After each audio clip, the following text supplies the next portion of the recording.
Eu saúdo a todos, agradeço a generosidade do Dr. César Guimarães Pereira, que assumiu a presidência da mesa, aos demais participantes deste painel e de todos os demais que vão, ao longo do dia, trazer ideias que refletem divergências e que essa é uma necessidade na nossa tradição que devemos ouvir, compreender, discutir, aceitar e eventualmente discordar como uma democracia. E essa é uma situação bastante problemática no Brasil, porque divergência doutrinária acaba virando inimizade pessoal. No Brasil, o ambiente acadêmico é um problema sério porque não se admite divergência. E é essencial a divergência como uma providência de progresso geral da sociedade e individual de cada um de nós. Eu faço essa ponderação porque, inicialmente, desde logo, eu discordo na maior parte daquilo que, com a maior parte daquilo que o professor Onofre falou, o que não significa que eu esteja certo ou que ele esteja certo. Possivelmente nós dois estamos errados. Essa é a lição da história. A lição da história é que normalmente nós estamos errados e que a nossa certeza apenas é quanto ao nosso erro, nunca quanto aos nossos acertos. Eu gostaria de iniciar fazendo uma breve ponderação relacionada à expressão prorrogação, que me parece que necessita um certo aprofundamento, eis que o termo vem sendo utilizado em diversas acepções, nos diversos diplomas legais, de um modo que gera uma confusão geral, e mesmo na atual lei não houve a superação dessa questão. Veja, em termos semânticos mais simples, prorrogar significa transferir o termo final de algo. Você prorroga algo quando você dilata o termo final. Então, quando eu digo, houve uma prorrogação num jogo de futebol, num jogo de basquete, eu estou simplesmente dizendo, ao invés de encerrar na data prevista, há uma alteração do momento exato de término. E, portanto, nós temos uma ampliação de prazo. Quando você fala em prorrogação de prazo, basicamente eu estou falando de ampliação de prazo. No entanto, quando a Constituição fala em prorrogação no artigo 175, claramente ela não pretende aludir a uma pura e simples ampliação do prazo das concessões. Ela pretende indicar uma espécie de renovação contratual, o que justifica e fundamenta a interpretação de que as condições originalmente previstas para o contrato inicial não se aplicam necessariamente do tocante ao contrato dito prorrogado. Ou seja, a prorrogação, tal como acontece no artigo 57.2 da Lei 8666 de serviços continuados, envolve, na verdade, um novo contrato.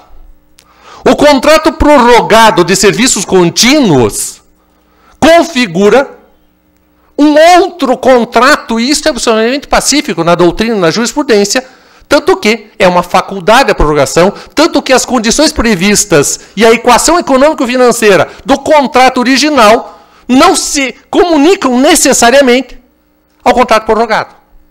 Portanto, quando eu falo em prorrogação, o termo legal tem uma pluralidade de significações, especialmente em termos de contrato, especialmente em termos de contrato administrativo. Eis que, a meu ver, essa é a minha opinião doutrinária, escrita, a prorrogação do artigo 175 é, na verdade, uma renovação contratual. E quando o artigo 175 fala em condições de prorrogação da concessão, na verdade está criando, sob um certo ângulo, uma dispensa constitucional de licitação para que o contrato original de 20 anos, 10 anos, 50 anos, seja renovado por outro período. Ou seja, eu tenho dois contratos.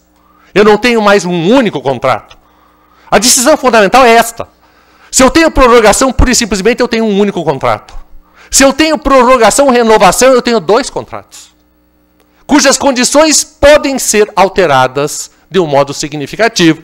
E a expressão prorrogação em relação à concessão nos propicia, portanto, uma decisão fundamental. Eu posso ter uma prorrogação, ampliação de prazo para a recomposição da equação econômico-financeira. O STJ diz que não, mas enfim, todo mundo reconhece isso. Eu tenho a prorrogação para a recomposição da equação econômico-financeira, hipótese em que eu tenho a manutenção do contrato com uma ampliação do prazo originalmente previsto. Originalmente eu tinha um contrato com prazo de 10 anos, eu vou ter um prazo de 12 anos. Por quê? Porque para fins de recomposição da equação econômico-financeira, eu preciso ampliar o prazo do contrato para que o particular produza o resultado pretendido no período original, que foi impossível por algum motivo superveniente. E, portanto, eu vou ter um único contrato. Diversa situação em que eu tenho uma renovação contratual autorizada constitucionalmente ou legalmente, como você passa no artigo constitucionalmente o artigo 175, que fala em prorrogação de concessão, quando na verdade pretende uma nova concessão pelo mesmo prazo e em condições eventualmente distintas daquelas originalmente previstas. Distinta é igualmente a situação no caso de prorrogação do artigo 57.2, em que, da Lei 8.666, em que eu tenho uma renovação de contrato em condições que podem ser distintas daquelas originalmente previstas. Portanto, é muito diferente eu contratar por 60 meses com base no artigo 60, do artigo 57.2, ou eu contratar por 12 meses. Prorrogáveis sucessivamente, diz a lei. Na verdade, renováveis, para você ter vários e sucessivos contratos. Bom, essa é a minha ponderação, apenas porque a temática acaba ficando confusa a propósito de prorrogação contratual, prorrogação antecipada, etc. Bom, a minha abordagem do problema é uma abordagem muito distinta, talvez porque o Dr. Onofre tenha 50 anos e eu tenha 60. Ou seja, eu estou na casa dos 60. Eu tenho, na verdade, 64. E, portanto, eu tenho menos tempo para frente de existência nesta terra. E eu não posso perder mais tempo. Eu não posso perder mais tempo com filigranas. Eu diria que, sob um certo ângulo, a nação brasileira está mais próxima de mim do que eu gostaria. A nação brasileira não pode perder mais tempo. Nós, como nação, não podemos continuar a transformar o direito num obstáculo à realização dos nossos compromissos como nação. Essa é a essência da minha exposição. Eu poderia dizer, ó, terminei, vou embora. Vocês extraem dessa minha ponderação o que deve ser extraído. Eu, no entanto, desenvolverei o raciocínio. Há uma construção fundamental na Constituição brasileira. Há um núcleo na Constituição brasileira que é o seguinte, como disse o professor Onofre, desenvolvimento. Desenvolvimento como a única solução para o Brasil. Desenvolvimento em todos os sentidos, para a realização da dignidade, dos valores fundamentais. A gente precisa de, entre outras coisas, serviços públicos adequados, compatíveis com as necessidades. Isto é essencial. Obviamente, este objetivo é o essencial.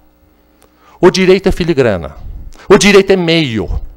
O direito é o comprometimento formal da nação brasileira, da conduta intersubjetiva para obter esse fim. E, portanto, a licitação não é um fim em si mesmo. Essa é uma ponderação de quem vive com licitação, como quem vive com um cônjuge infernal. Eu vivo com licitação o tempo todo. É como se eu tivesse um cônjuge que me inferna a vida o tempo todo. Licitação é o fim do mundo. Quem pode imaginar, professor Onofre, que licitação resolve alguma coisa neste mundo? Eu comparava o meu livro de licitações, que foi escrito em 1992, primeira edição, de 1993. Tinha 350 páginas, 400 páginas, desse tamanho assim. Saiu a nova edição, fazendo publicidade. A última e definitiva, o que parece, edição de comentários à Lei 8.666, que, afinal, parece que vai ser revogada. Tem 1.600 páginas de minúcias, detalhes infernais, que ninguém aguenta. Eu não aguento ler mais aquele livro. É um período horrível na minha vida quando eu tenho de atualizar o livro. Ou seja, o Estado brasileiro não foi criado para fazer licitação. A finalidade última do servidor público não é ficar fazendo licitação. A finalidade última é produzir um resultado satisfatório para o Brasil, é atender às necessidades, é promover os direitos fundamentais, é fazer com que o Brasil se desenvolva. É para isso que existe o Estado brasileiro. Não é para bater carimbo e fazer licitação.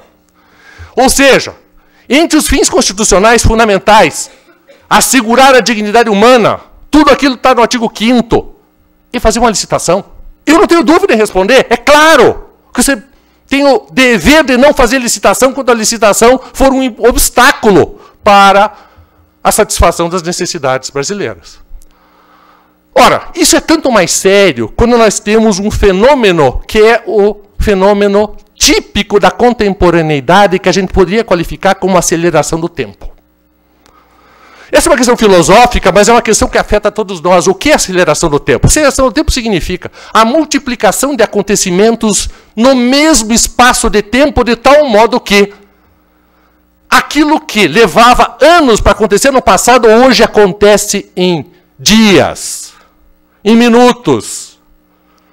A inserção num mesmo espaço de tempo de uma pluralidade de acontecimentos heterogêneos que se sucedem, se superpõem, que destroem os anteriores. Isto é algo desconhecido para a civilização humana.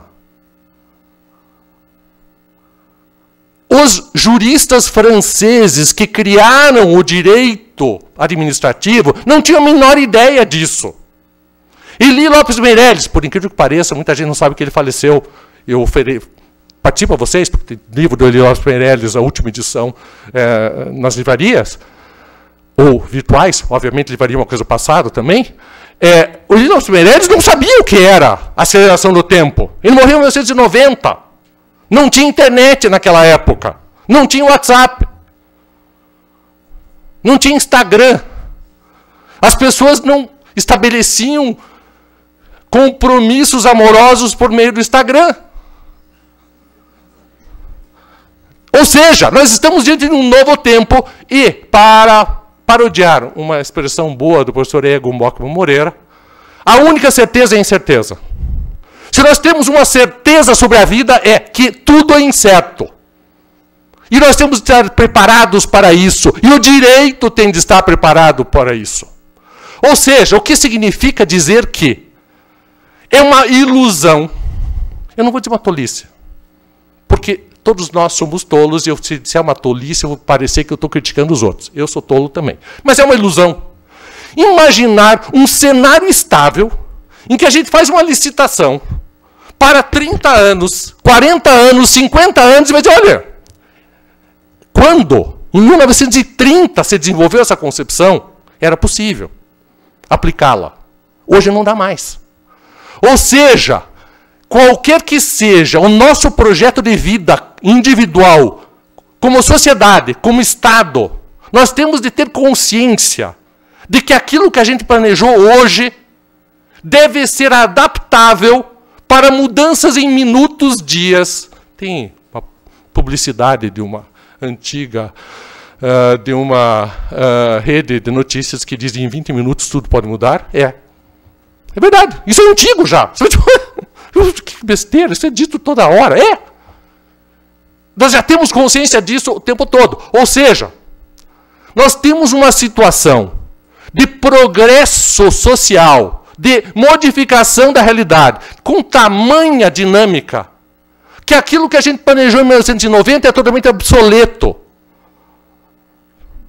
E eu pergunto a vocês, vocês lembram onde vocês estavam em 1990?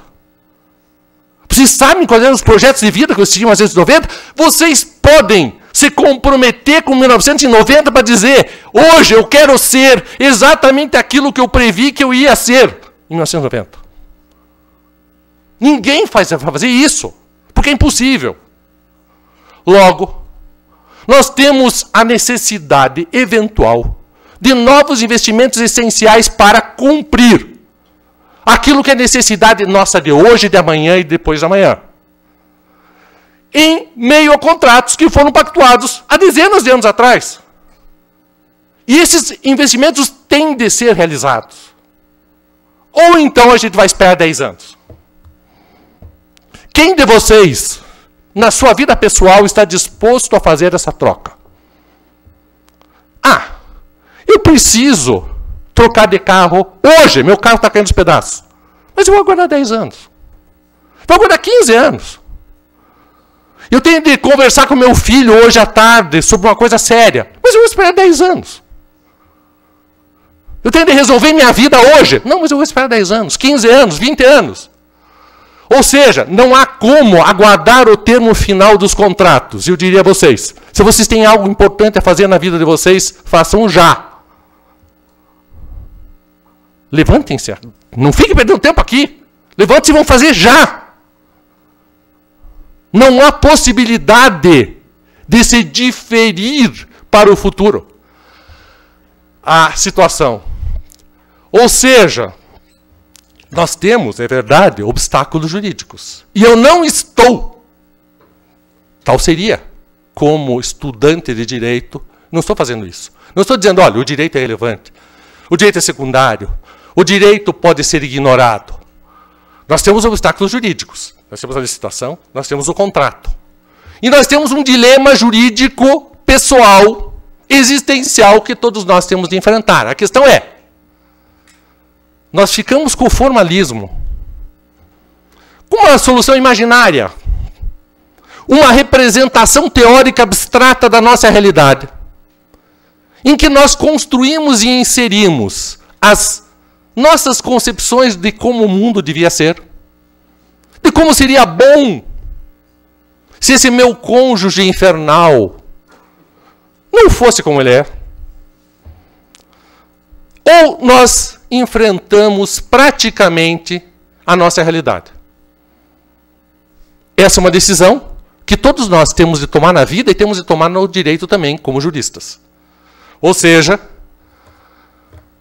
nós temos, como decorrência desse problema, uma clara e nítida distorção doutrinária no direito administrativo. Mais do que em outros ramos. E essa é uma constatação que eu faço com uma autocrítica. A primeira é a dissociação entre a teoria geral dos contratos e a teoria geral dos contratos administrativos. O direito administrativo dos contratos estacionou doutrinariamente há 80 anos. O que nós falamos sobre o contrato administrativo, meus amigos, é algo que era dito há 80 anos atrás. Mesmo, especialmente o direito privado. O que aconteceu? Os administrativistas se depararam com um tipo de solução que é um acordo entre o Estado e o particular. E os administrativistas, de 1910, de 1920, não tinham a menor ideia do que era aquilo, porque até então era absolutamente inconcebível um acordo entre Estado e cidadão, entre Estado e particular, porque o Estado estava acima do direito, ou quando ele entrou dentro do direito, ele atuava por modo autoritário mediante atos unilaterais. A ideia de ato bilateral consensual é muito comum hoje para nós entre Estado e particular, mas não era. O que fizeram os primeiros doutrinadores do direito administrativo? Diante do impasse, eles foram ao direito privado e pegaram a teoria do contrato privado e trouxeram para o direito administrativo. Vocês devem saber que muitos doutrinadores negam a natureza contratual do contrato administrativo. Mesmo hoje, por exemplo, o professor Celso Antônio Bandeira de Mello trilha o caminho de que, rigorosamente, não há um contrato administrativo com natureza contratual. Porém, enquanto nós ficávamos administrativistas nos debatendo com isso, a teoria geral do direito privado evoluiu com a teoria do contrato. Eu solicito aos administrativistas, abram um livro de contratos privados, para ver o que é dito lá. E vocês vão ver que a evolução do direito privado reconheceu a existência de várias espécies contratuais, algumas delas caracterizadas pela incompletude, pela adaptabilidade, pela necessidade de permanente e contínua renegociação, com a inviabilidade da manutenção do modelo original que tinha sido previsto pelas partes. Ou seja, nós continuamos achando que a licitação deve contemplar todas as condições do futuro contrato, mesmo que seja um contrato de 50 anos. Ninguém, em sã consciência, se for pensar, acha que isso é razoável.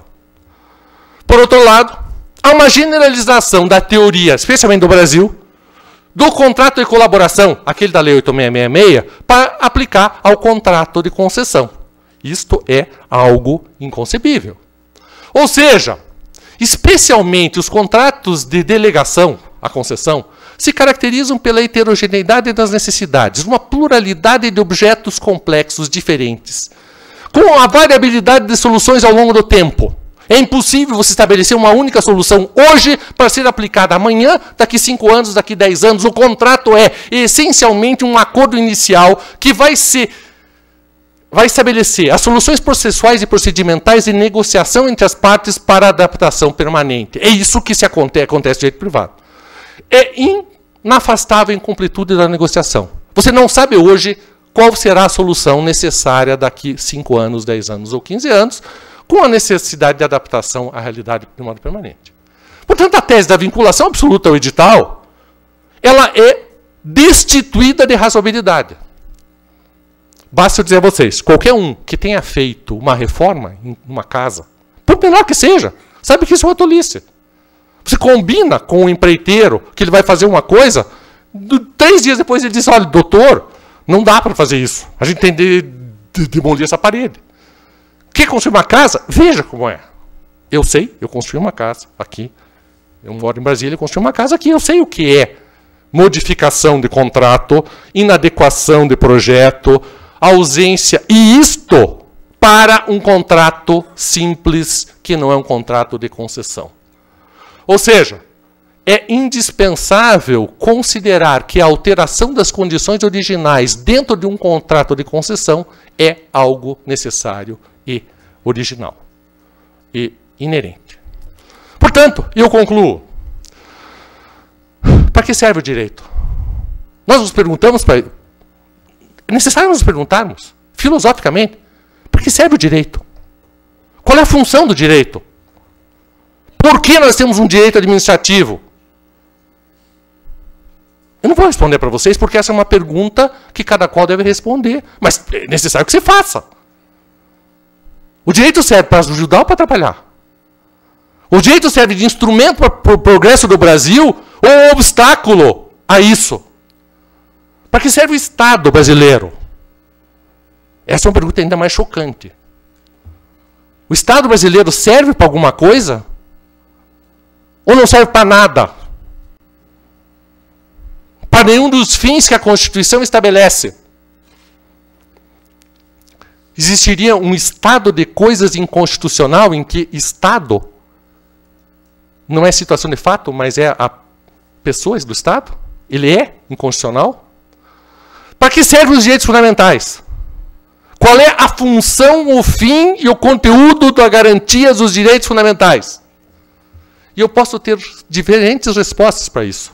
Eu posso ter uma solução idealista, que diz basicamente o seguinte: as concepções teóricas que estão na minha cabeça sobre o que é o direito, sobre o que é licitação, sobre qual é o fim a ser atingido, isso deve prevalecer sobre as exigências efetivas da realidade. Portanto, se entre o direito e os fatos há uma incompatibilidade radical, tanto pior para os fatos. Eu vou fazer o direito prevalecer sobre tudo. Ou então, eu tenho uma opção de realidade. O direito não se constitui em obstáculo ao atendimento das exigências de desenvolvimento econômico e da satisfação dos direitos fundamentais, e eu vou entender e interpretar o direito, não restritivamente, não ampliativamente, mas finalisticamente. Qual é o fim que eu tenho de obter? Obviamente, e para concluir, isso não significa legitimar safadeza, malandragem e mau caratismo. Se na vida prática alguma empresa ou algum sujeito é safado e mau caráter, ele merece ir para a cadeia e lá ficar, pelo prazo da pena a ele imposta. O que não é possível porque há safados e malandros, eu interpretar a Constituição a partir dessa situação. Portanto, eu acho que a prorrogação antecipada é constitucional. Muito obrigado.